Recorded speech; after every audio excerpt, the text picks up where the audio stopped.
Hey Kevin, good seeing you today.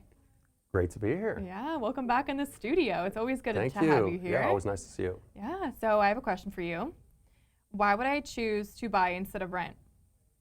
Yeah, so I mean, there's a lot of talk about the appreciation on the resale market for homes right now, but uh, what's also happening with rentals is the prices have really increased a lot in terms of what you can get right now when you're renting. I manage about 30 properties, and Pacific. A lot of times I'll take over maybe a one bedroom in Pacific Beach where they're getting like 1900, and you know, when somebody's there, I'm not trying to like always raise the rent and whatnot, but if they move out and we fix up the property a little bit, then you're typically going to adjust that property to what the fair market value is for rent, and a lot of times we're getting that up to like $2,500. Two bedrooms have been in Pacific Beach, been going for like $3,000. So if you look at what you're paying in rent compared to what you would be paying in terms of a 3% mortgage, and also basically the housing security that that offers to you, where your payment is a fixed payment amount.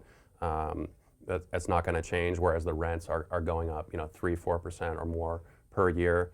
And so I think it enables you to be a little bit more kind of connected to the community, where you have a long-term outlook that you're there, you feel part of it, and so a lot of times things will come up where maybe a property needs to be fumigated, or an owner decides to sell, or something happens where you're kind of at the mercy of a landlord in that regard. So it is tricky to, as a first-time home buyer, get in position to purchase something, and prior to you meeting some of those thresholds of what you need to do with down payment and whatnot.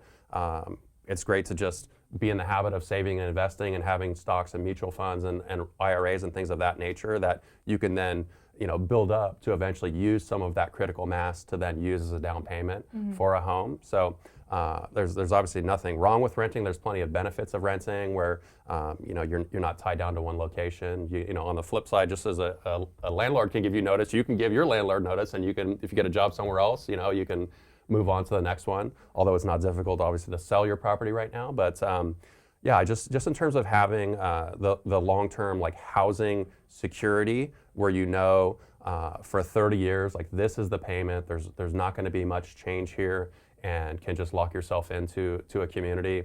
I really like that idea of it, where over time you can just make the house more of your own. It doesn't have to be a perfect house right when you're there, but just over time fixing it up a little bit here and there, and putting your own touches on it, and having that fantastic asset. Yeah, definitely. I mean, investing in property, especially in San Diego area, is really important if you can do it. Absolutely, yeah. And if you can do it now. Do it when you can. Yeah. I totally agree. Yeah, I mean, so long as you're comfortable with what your monthly payment is going to be, there's no reason to wait. Nobody can predict like, hey, this market is gonna drop. I mean, with the inflation that's taking place recently, as well as supply and demand and interest rates, I feel like it is a steady market, and that sooner you can buy, the better. Yeah. Awesome. Well, thank you so much for being here today, Kevin. Thank you. Yeah. That was Kevin Bose.